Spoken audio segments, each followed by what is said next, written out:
میرے محترم اور پیارے دوستو، یہاں پر یہ بات بھی قابل غور ہے کہ اللہ رب العزت نے جب اس واقعے کو بیان فرمایا تو خود بیان فرمایا۔ علماء فرماتے ہیں یہ نبی پاک صلی اللہ علیہ وسلم کی رفعت شان کا ایک نقطہ ہے۔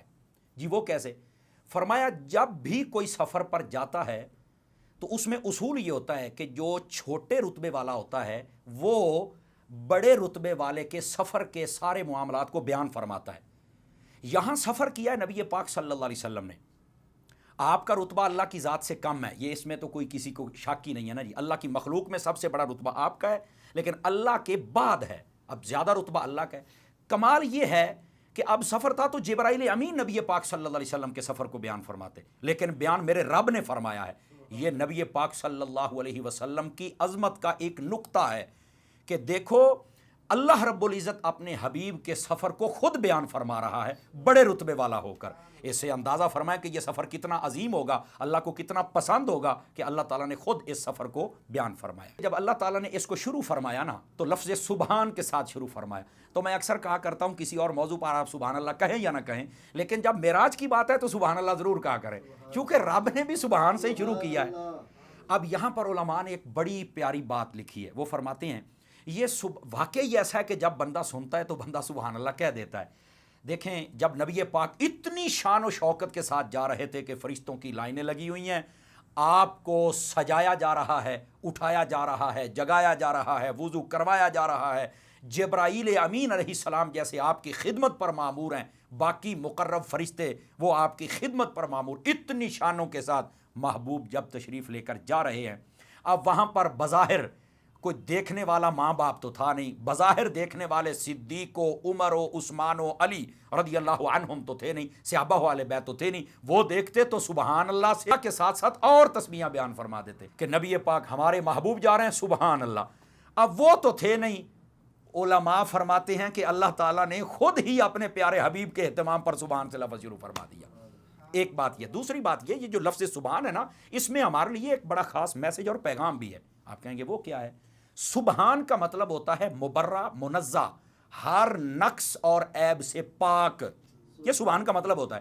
اب یہ کیوں ارشاد فرما، علماء نے یہاں پر یہ نقطہ لکھا ہے، وہ فرماتے ہیں وجہ یہ تھی خلاق عالم نے اپنے حبیب کو معراج کروائی، اور یہ تو بڑا ایک عجیب معجزہ تھا کہ لوگ، معجزہ ویسے ہی عجیب ہوتا ہے، اس معجزے کا عقل میں آنا یہ ہر بندے کے بس کی بات نہیں تھی۔ اللہ نے فرمایا لوگ انکار کریں گے نا تو پہلے ہی اللہ پاک نے فرما دیا کہ یہ نہیں کہنا کہ یہ نہیں ہوا۔ کیوں؟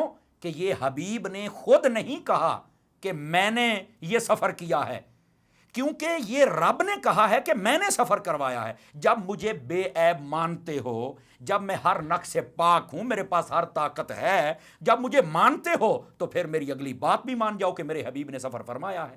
حبیب نے تو دعویٰ ہی نہیں کیا، یہ تو دعویٰ ہی رب کا ہے، تو رب نے پہلے ہی فرما دیا کہ جب میں طاقت والا ہوں، ہر چیز سے پاک ہوں، تو میں سفر بھی کروا سکتا ہوں۔ یہ جو لفظ سبحان ہے نا، اس کے تحت علماء کرام نے فرمایا کہ یہ جو لفظ سبحان اللہ ہے اس کی تسبیح کو ضرور بیان کرنا چاہیے۔